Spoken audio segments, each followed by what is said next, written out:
Good evening, everyone. Welcome to Inget Zoom Series 17. Can you imagine that we have had 17 of these webinars? Oh. Today, our guest is Professor Dr. Birsen Tütüniş, a dear, dear friend and an outstanding colleague. She doesn't need any introduction, I know, but it is the custom, so I will just give brief information about her. She is a professor currently teaching at Istanbul Kültür University. She has received her PhD from University of Sussex, UK. She has worked at several universities in Turkey, holding various positions as English instructor, senior lecturer, and administrator. She has conducted research on a variety of topics like computer-assisted language learning styles and strategies, teacher education, and teacher learning. Her recent interest lies on blended teaching and learning. She has written articles and books on different issues related to TEFL. She has been awarded Istanbul Kültür University Scientific Award. Congratulations, dear Hocam. BİLSAP 2018. The latest book she contributed to is Learning Strategy Instruction in the Language Classroom, which was published in May 2019. This evening, her title is 21st Century Skills Development in ELT Classes. Dear Hoca, thank you very much for accepting our invitation and being a part of this event. And welcome again. So the screen is yours. Thank you. Thank you, Aydan Hocam. It's wonderful to be with you. Thank you very much for this introduction. And I must say, I really have a heart for Inget. And, in the past, I tried to do my best when it was founded. And I'm still, trying to support Inget whenever I can. So thank you very much for your invitation. It is a pleasure for me to be with you.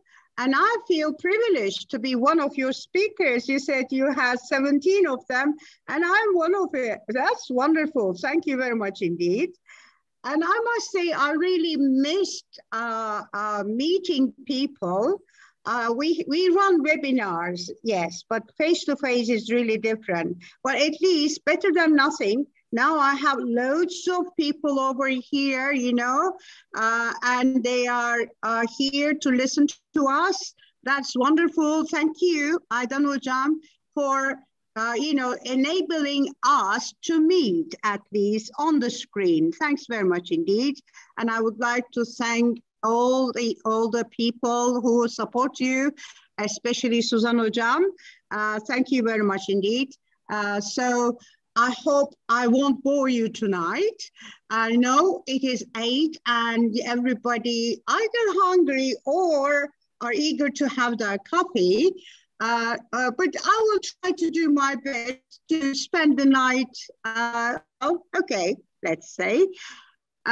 So thank you again. Thanks very much indeed. Thank you. All right, now, as you said, I'll be talking about the 21st century skills, but this time it will be in ELT classes. Not the skills itself, but ELT classes. What can we do? So I asked myself these two questions over here. You can see it.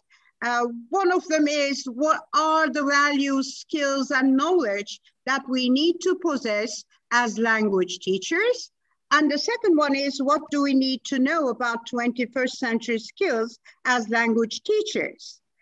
Oh, well, this doesn't mean that. I mean, I asked these questions to myself and I tried to find the answers to talk about this tonight, but this doesn't mean that I'll be asking questions to myself only. I'll be asking questions to you. Be ready for my questions, okay? It will be interactive tonight, all right? Do you promise?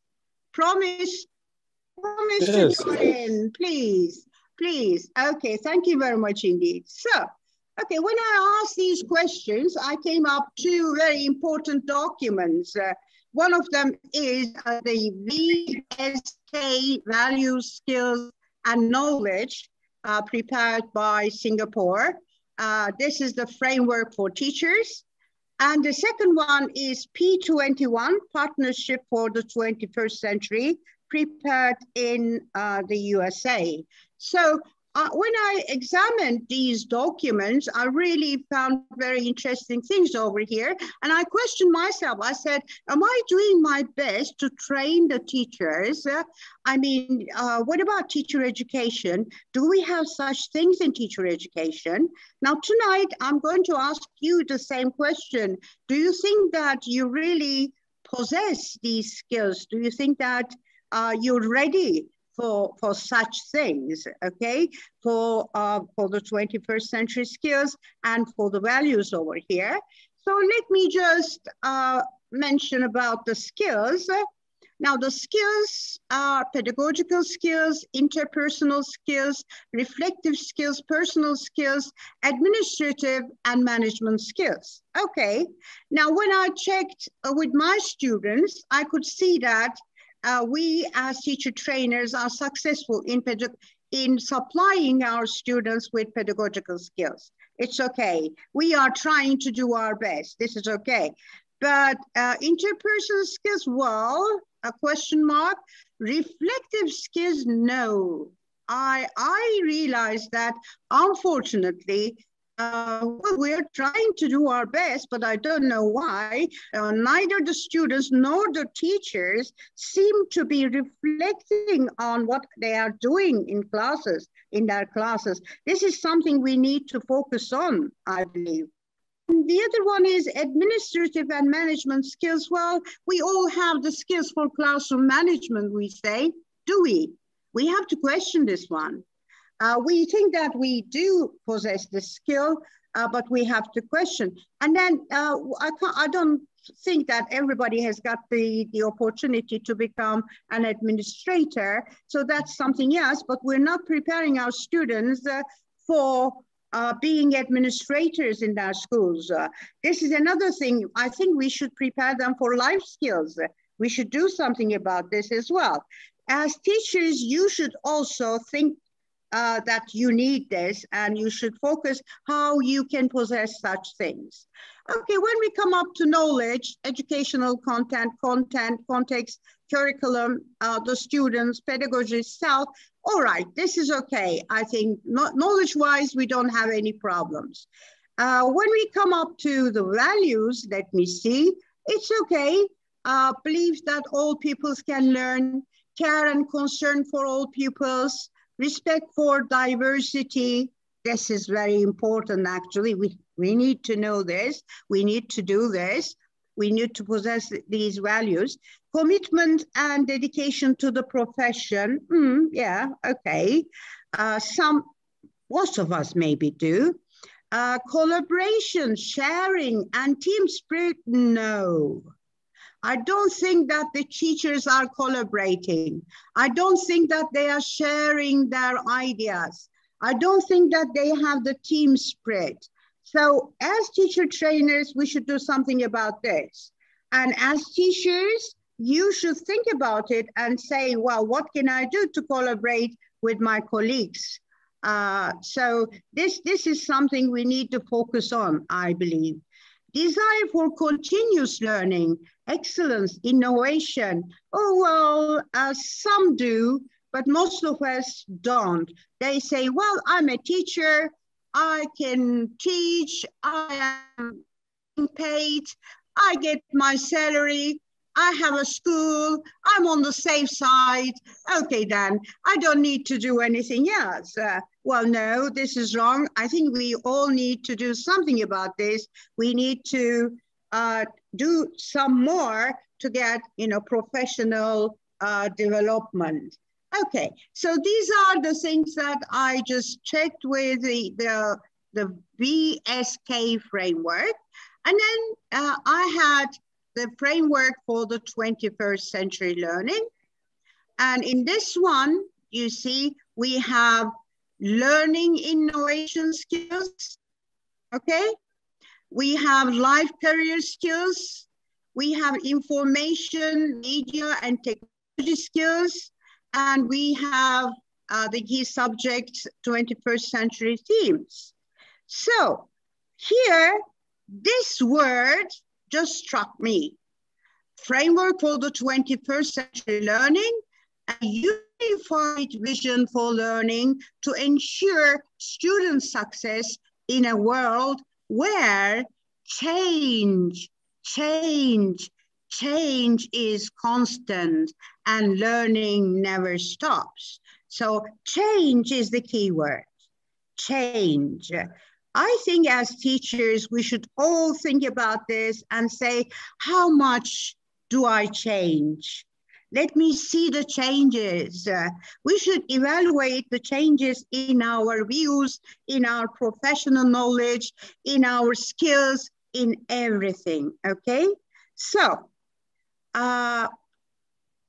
what do we need to do to become an efficient and professional language teacher is another question I can ask myself and I can ask you. And I think here, the answer, the common answer, or the answer we should all be meeting will be change. We must be ready for change. Change is really important, okay? So tonight I'm going to focus on these 4 skills only, the 4 C's, and how we can integrate them into our language classes, into ELT classes.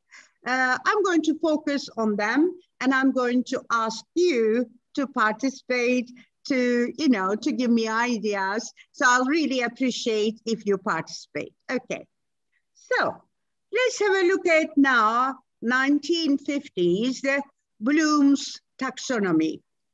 Bloom, educational psychologist Benjamin Bloom, in 1950s, put forward a taxonomy of educational objectives, okay? So you might say, well, you are talking about change and you're taking us back to 1950s. You're right, yes, 1950s, but it has been updated, it has changed, but still it is a very good guide for all of us, you see, because in those days, even in those days, they have seen how important change is, okay? So let's have a look at the old version and the new version of Bloom's taxonomy, the revised version. Here we have the nouns: knowledge, comprehension, application, analysis, synthesis, evaluation, okay? But in the updated one, in the revised one, we have the verbs. Action, action, take action, it says. Take action, be active, take action. Remembering, understanding, applying, analyzing, evaluating, creating, or remember, understand, apply, analyze, evaluate, and create, okay? So these are really important. So let's have a look at the old one. With the old one, we have these 3, knowledge, comprehension, and application, as lower order thinking skills. Concrete thinking, memorization, understanding, okay, in this one. And with the upper one, we have higher order thinking skills, abstract, critical, metacognitive, creative thinking, okay? So we'll be focusing on these 2 together with you and how we can do it in our classes. Let me just remember one more thing by Benjamin Franklin. Tell me and I forget. Teach me and I may remember. Involve me and I learn, okay? So inquiry-based learning is very important in the 21st century. Inquiry-based learning. So as teachers, we should always encourage our students to inquire, okay? So let's now talk about critical thinking. What critical thinking is, how we can integrate it into our classes, okay? All right. Oh, sorry. Oops, oops. No, not here. Sorry. Okay. Now I have here a simple sequence for critical thinking: observing, understanding, analyzing, and synthesizing. Now, can I ask you all now to write me just one thing, one classroom activity that you focus on observing, or that you focus on understanding, that you focus on analyzing, that you focus on synthesizing, okay, in our ELT classes.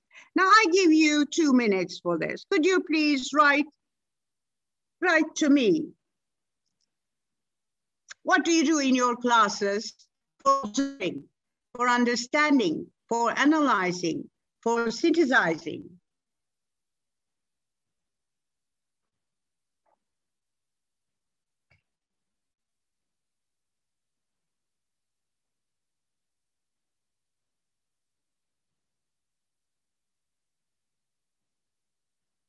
Okay, so, Adnan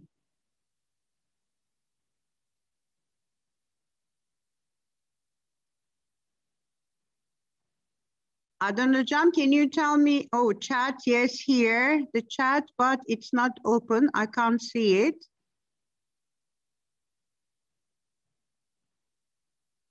I can't see the chat. You need to open your chat box. I can see several different answers here. Do you want me to read the answers for you? Oh, yes, please, because I did that, but it doesn't work, you see? Okay. We have role-playing, dramatization, dramatization or role-play, drama, role-playing, drama, compare and contrast texts. Okay, yes, Projects, thank you. jigsaw activity as a means of analyzing, pair and group works, role-play, projects, opinion gap or information gap, discussions, storytelling, dictogloss, role play, reading activity. Is that enough for you? Yeah, that's enough. Thank you. That's wonderful ideas, wonderful ideas. Now, if you have such good ideas, let's see what we have in our 9th grade book. This is the Ministry of Education's grade 9, the English book we have over here. Let's see how you change it, what you do about it. Look at this one, for example. It's grade 9, theme 8, emergency and health problems. And in this page, we have answer. Which number do you dial in case of emergency in Turkey? This is the task, very easy. And the second task, listen to the emergency call and complete these sentences. This is a listening activity. And here we have very simple sentences for listening. And I feel that this is basic language and this is convergent thinking. It's not divergent thinking, okay? So, do you agree with me? What can you do to change this in your book? How would you do this one? How would you, as I said over here, observing, understanding, analyzing, synthesizing, for critical thinking, how would you make use of this picture? Could you please write it down for me? 1 or 2 ideas, please. 1 idea is enough.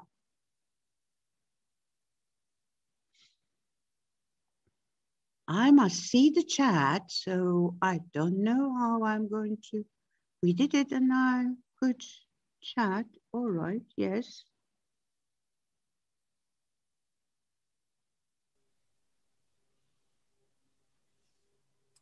Some answers are guess the story. Okay. We can create our problems. Yes. What happened to the lady? Personalizing, okay. Giving a context so that they can use the language. Okay. Thank you, Aydan Hocam. Thank you for your help.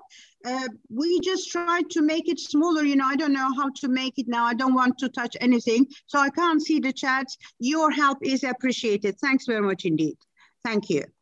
Okay, so those are wonderful ideas. Now, wondering, divergent thinking, making connections is really important. So, as you suggested with your activities, we should be doing it in such a way that our students will be thinking, you know, deeply. It will be, you know, a divergent thinking, and we will create a thinking class in front of us. So critical thinking is very important. Here, for example, we say observing, understanding, analyzing, synthesis. They already know should, have to, need, passive voice, present perfect, past tense, etc. So maybe, as you said, you can ask them to write a story or to talk about it. If they don't like writing, you can ask them to, you know, to guess and then talk. So you need to change this activity into something which will cause critical thinking in your classes, okay? So just don't be a page turner. Don't be just a teacher who follows the syllabus strictly. Well, you will be following the syllabus, you'll be teaching the same things, but you need to change certain things. Try to change certain things and make your classes more interesting, okay? And here we have, for observing and understanding, we have look at the whole picture, okay? Look at the whole picture. And looking at the whole picture, what is it about? What is going on? Zoom in on details. What does it tell us? What is missing from the picture? Have you thought about this, for example? You can ask this question to your students. What is missing from the picture? Try to let them see something missing. What do we not know about what is happening? Why did someone take this picture? Imagine the photographer's purpose. This is really interesting. I mean, when I ask questions, usually I ask, you know, questions related to this picture, and I can ask them to guess, to think certain things, but I would never think of the photographer who took this photograph. I mean, or the purpose of the author putting this photograph over here, apart from just listening, okay? So, as you see, we can do lots of things, and this causes a good conversation, a realistic conversation between the students, cooperation between the students. They can do pair work, they can do group work, and you can give one question to one group and the other question to the other group. So you can create loads of things in your class which are more interesting than just doing a listening or using this picture, okay?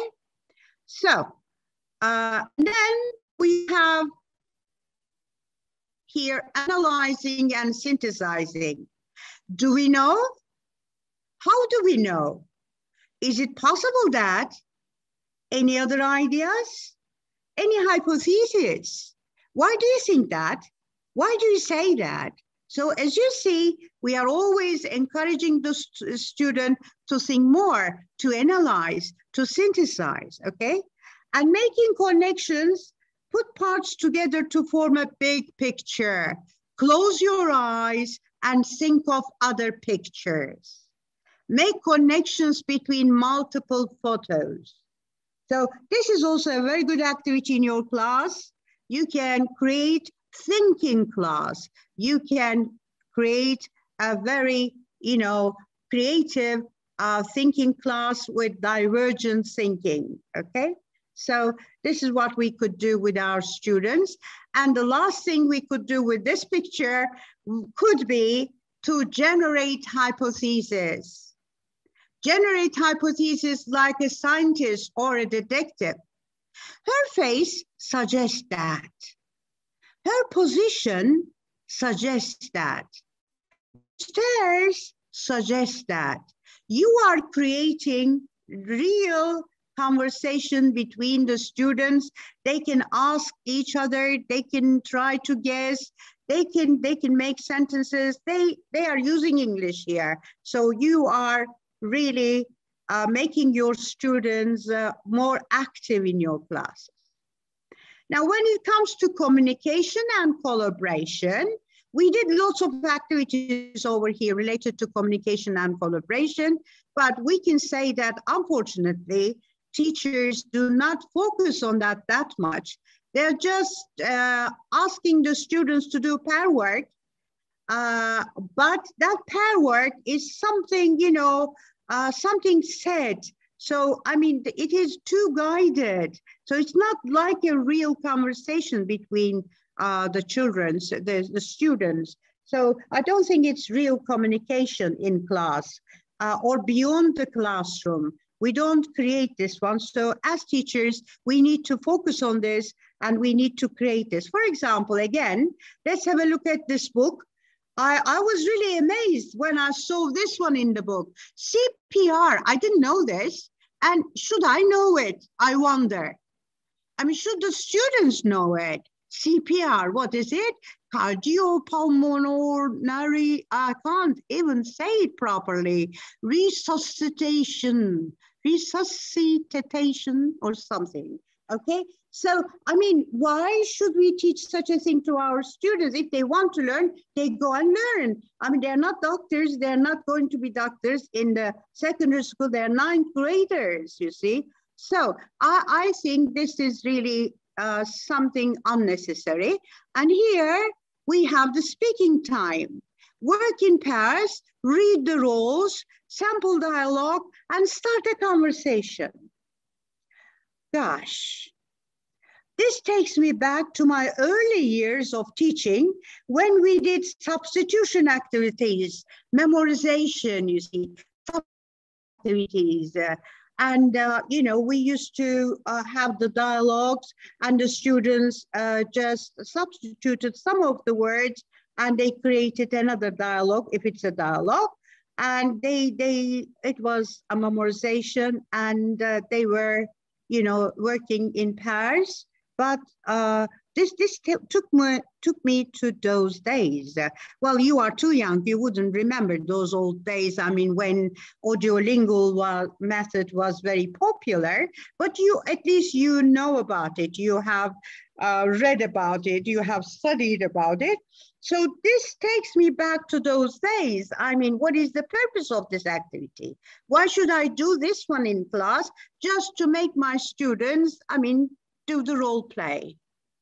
Well, I don't think that we should do role plays in this way. I think we should make changes. For example, we can use this technique in our class. So it is the K, L, and W, KLW technique. You probably know this one. You have groups in your class, you create groups in your class, and each group takes one emergency case and they work in class and fill in the KWL chart.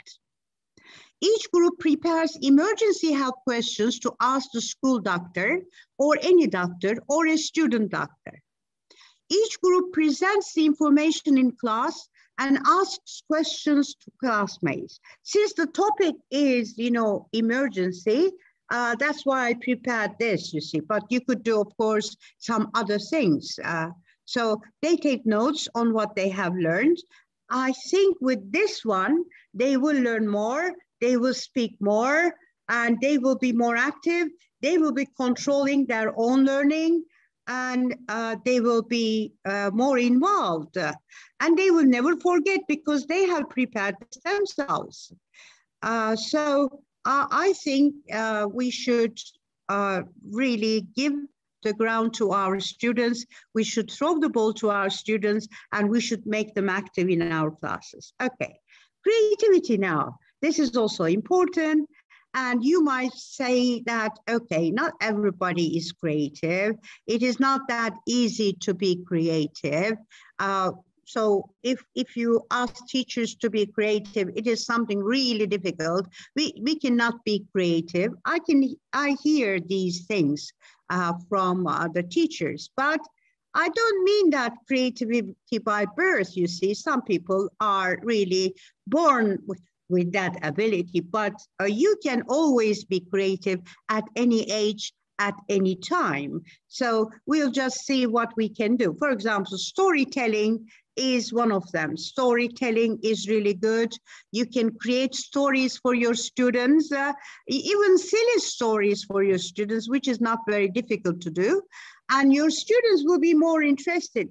At every age, all learners like stories. If you come to class and start telling something related to your own real life, they would listen to you without disturbing you at all, because they're listening something related to you only. I mean, that's really interesting. Your story is very interesting for them.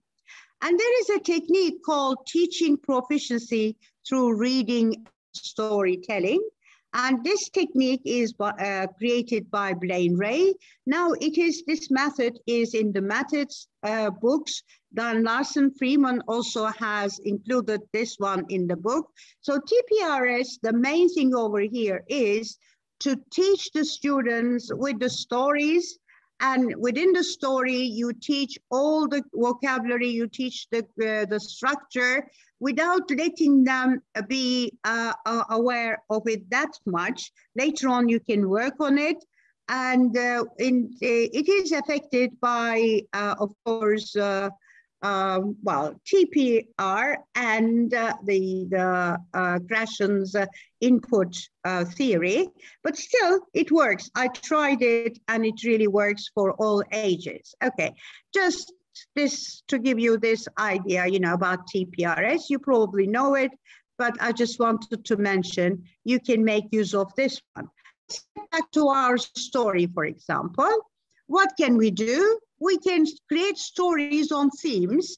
For example, with this one, let's say, create your own characters, decide on your main character, decide on the setting, create a conflict, take a common thing and make it fantastical, create a climax, and end with a resolution, okay?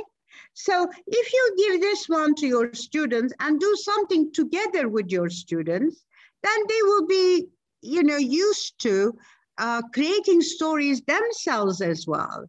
And they will be using the language. So it will be a good writing activity in our classes, instead of just asking them to write, let's say, opinion essays or, compare and contrast essays.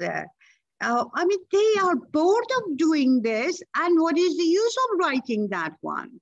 Let them write whatever they want to write in our classes. This is what I think. For example, here in the book again, we have this one. It's the writing time, and it says, prepare a poster, leaflet, brochure about safety and health at work. Write what they have to do, should, shouldn't do. Well, it's a guided one, but it's a good activity, okay, for writing. But I would like to use this one for different types of writing, not something like this. This is too much guided. Workers, and this one is unnecessary. Workers have to wear their helmets while working in this workplace. Which workplace? Here? I mean, this is unnecessary. You mustn't smoke in this area. Where? I mean, these are the things that you can make use of. The author, or she means, I don't know, wear goggles while working. Yes, but this picture is something else. Why are you putting this one underneath? I mean, in this one.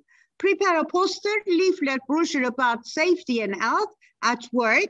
Write what they have to do, should, shouldn't do, but this is not work area, is it? This is something else. I mean, am I mistaken? I wonder. Maybe I am mistaken. I don't know.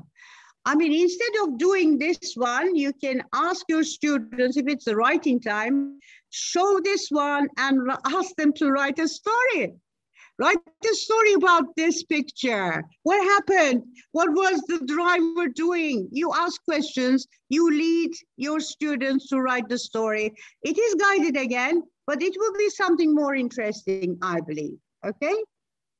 So, now it is your time, everybody. I think we are running out of time. Aydan, am I right? I'm just checking the time. Well, we still have 20 minutes. Okay, then. So this is your time now. How do you teach colors? Let's talk about young learners. How do you teach colors? Now, I want you to think about critical thinking, communication, collaboration, creativity, okay? So tell me another activity for each. You see, for this one, I said story. For this one, I said role play. For this one, I said question and answer. For this one, write a book, okay? So can you tell me what you can do for colors?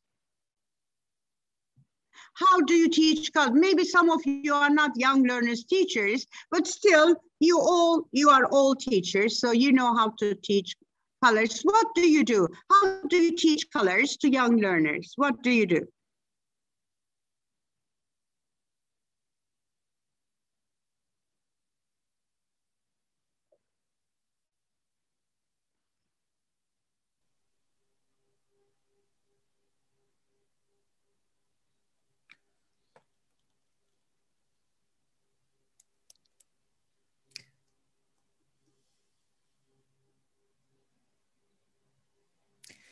We can use 3D materials as ice cream balls.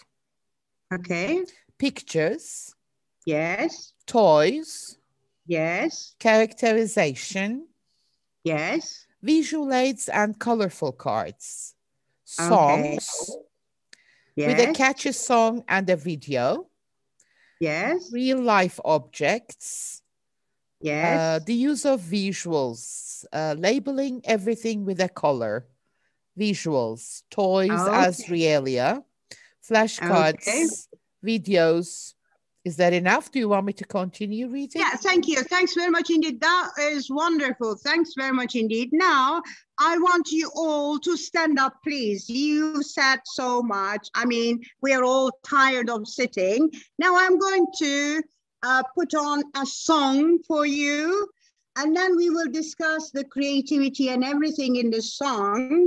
And I want you, please, while you are listening to the song, dance and say, I love my white shoes. I love my white shoes, okay? You will see while you are listening to the song, and you will say what the cat says, Peter the cat, okay? So I'm just, oh, it's over here, all right.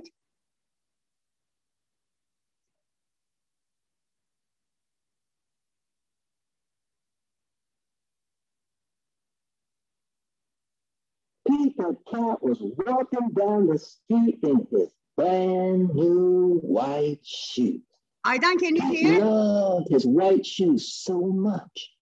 He sang. Aydan, can you hear? Aydan, can you hear? Yes, I can. Okay, then, all right. Okay, I just wanted to check whether you hear. Song. Okay. Yes, everybody. Dancing time. I love my white shoes. I love my white shoes. I love my white shoes. Oh no! Please say oh no again. A large pile of strawberries. What color did it turn his shoes? Red. Did Pete cry? Goodness, no. Goodness, He kept walking along and singing his song.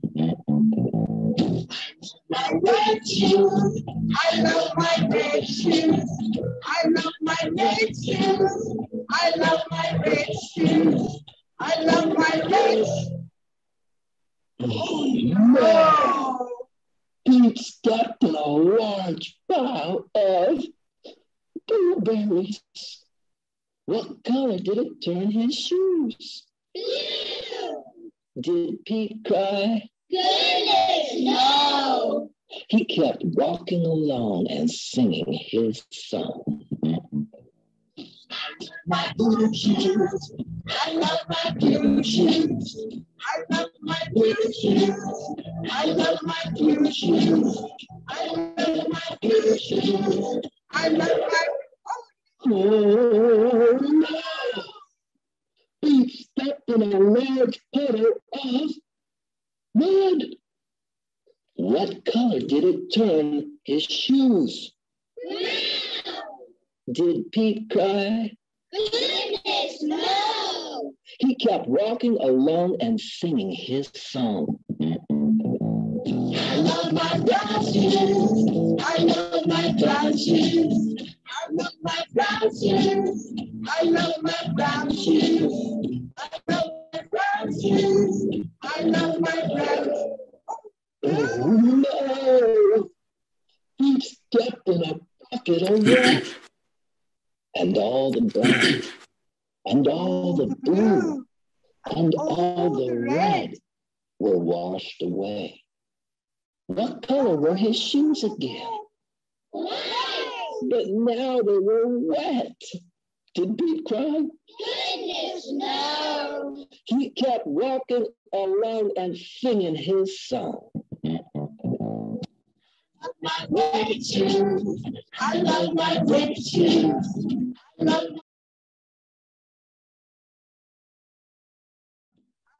my red shoes. I love my red shoes. I love my red shoes. I love my red shoes. No matter what you say. Okay, so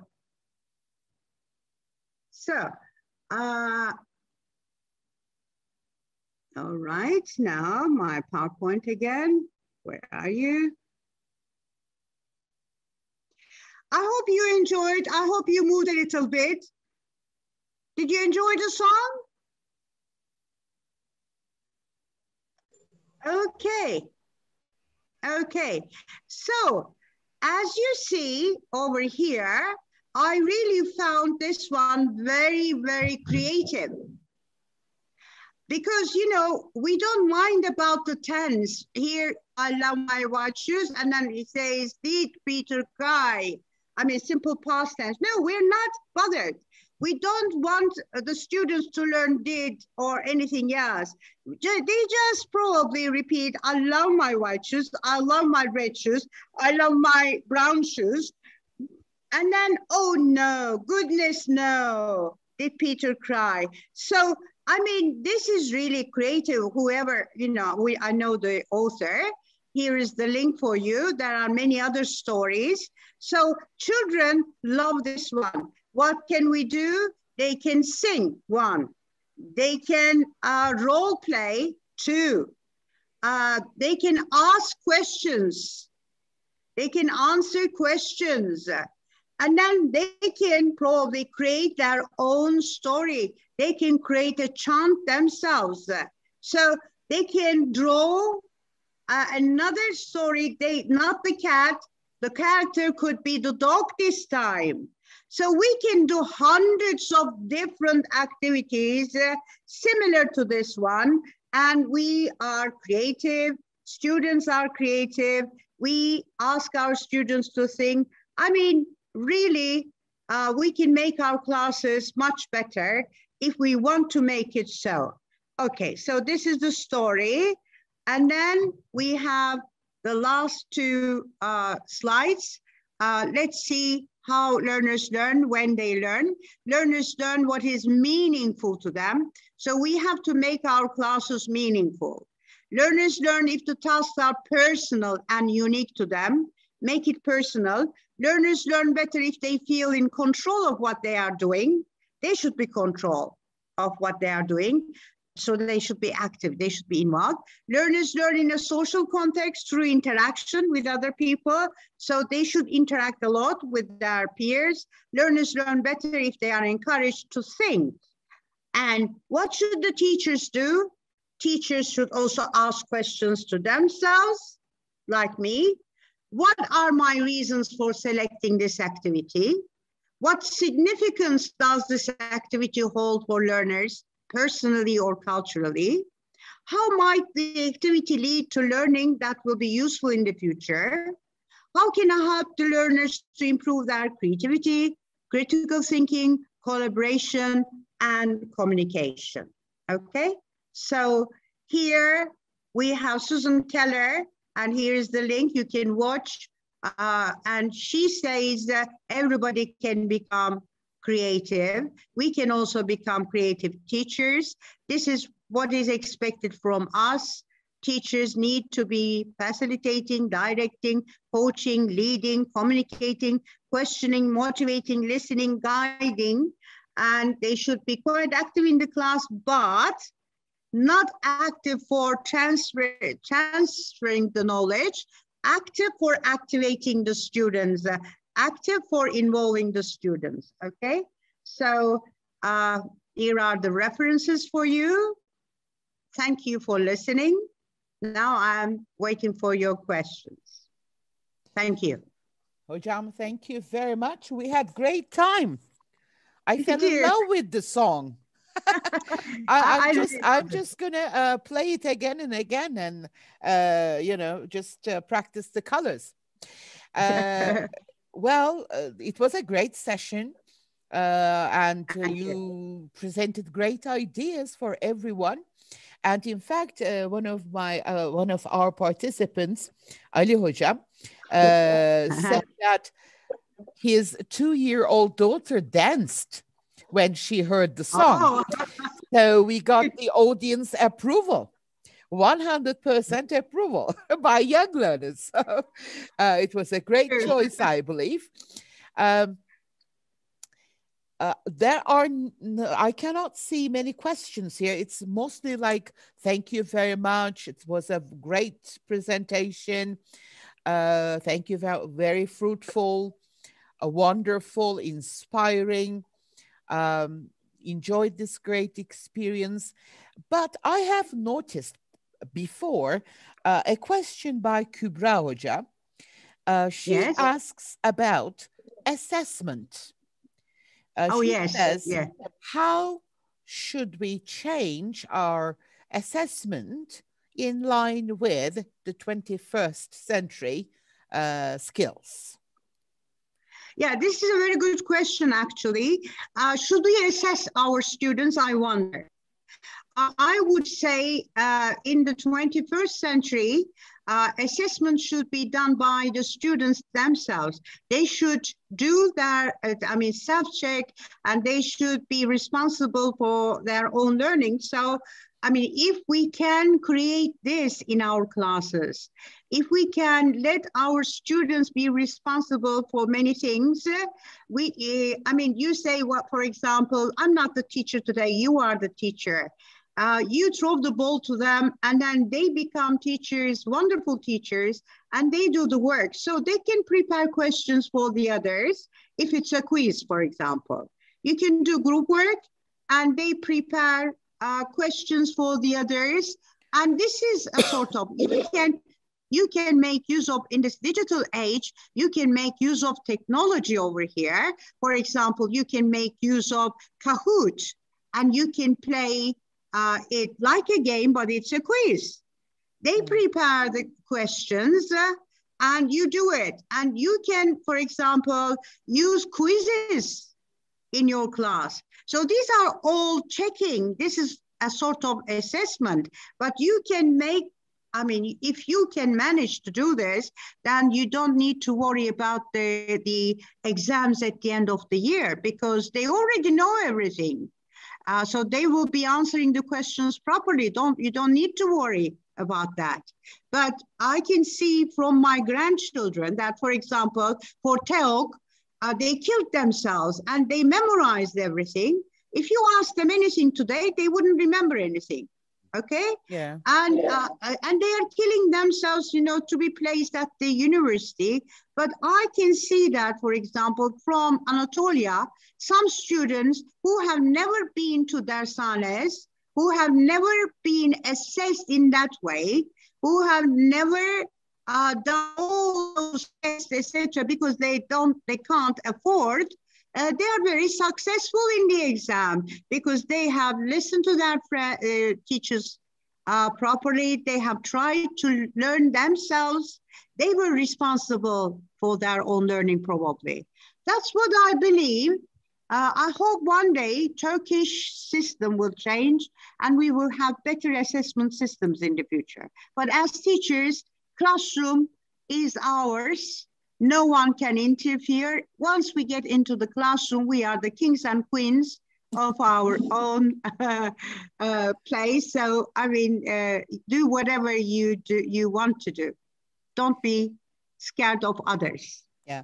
Azra Hocam, I believe Birsen Hocam's answer kind of addressed to your question as well, because Azra Hocam was asking about how we can assess creativity and critical thinking in adult levels through online assessment tool via digital tool analysis.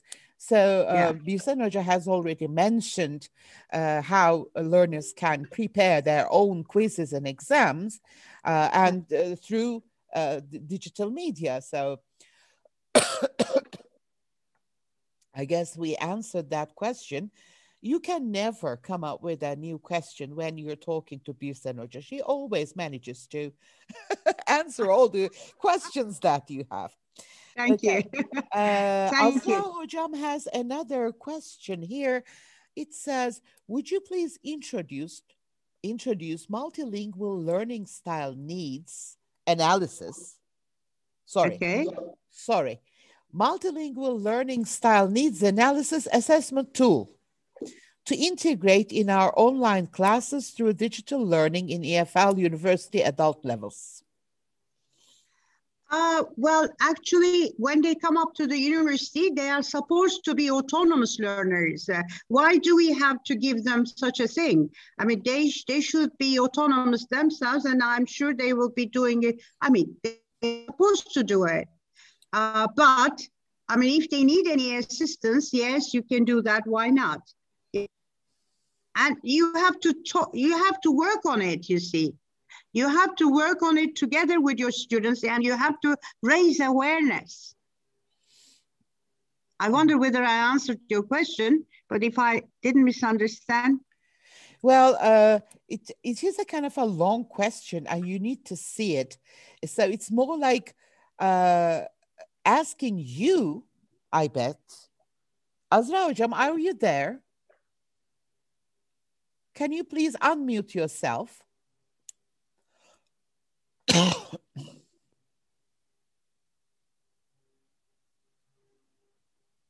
Azra Hocam? I can't see myself here. Show grid video. Well, she's not unmuting herself. So, Azra Hocam, could you please ask your own question? Because maybe my intonation is not correct. I'm sorry about that, but no, your intonation is correct. I might have misunderstood it. Azra Hocam? Yes, I hear you. Yes. Okay, what is your question? The second one.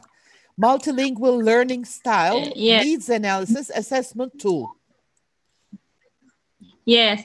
Would you please introduce multilingual learning style needs analysis assessment tool to integrate in our online classes through digital learning in EFL University adult levels. Many thanks to this informative presentation. Okay, thank you very much.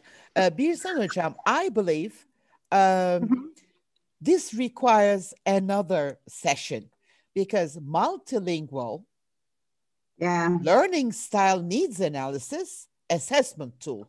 So you need to go through another presentation. Well, you know what? Maybe I can use this question to request another session from you. Oh, thank you. It's always a pleasure to have you. It's always very fruitful to listen to you. There's no end to learning, and I always learn something from you. Yes. So, no. You have said at the beginning of your presentation, learning is continuous. It's lifelong. We always learn something new, maybe a different perspective. So constant change and continuous learning. These are the two key words, I believe. Well, thank you very much, everyone, for participating. And of course, I am grateful, Birsen Hocam, for this wonderful, excellent presentation. And thank you very much. I wish all of you a nice, healthy, peaceful evening and life. You too. This session will be published on YouTube next week. So if you have missed, or if you have, if you want to recommend this to one of your friends, please do so. And I hope to see you again next Friday with a different speaker, with a different topic. Birsen Hocam, thanks a million. Hope to see you again soon. Thank you so much. Thank you. And hope to see you, yes. Thank you very much. Bye, everyone. Take good care of yourself. Bye-bye. Together. Thank you, Birsen Hocam. Don't forget. Thank you, Aydan Hocam. Thank you for inviting me. Thanks very much indeed.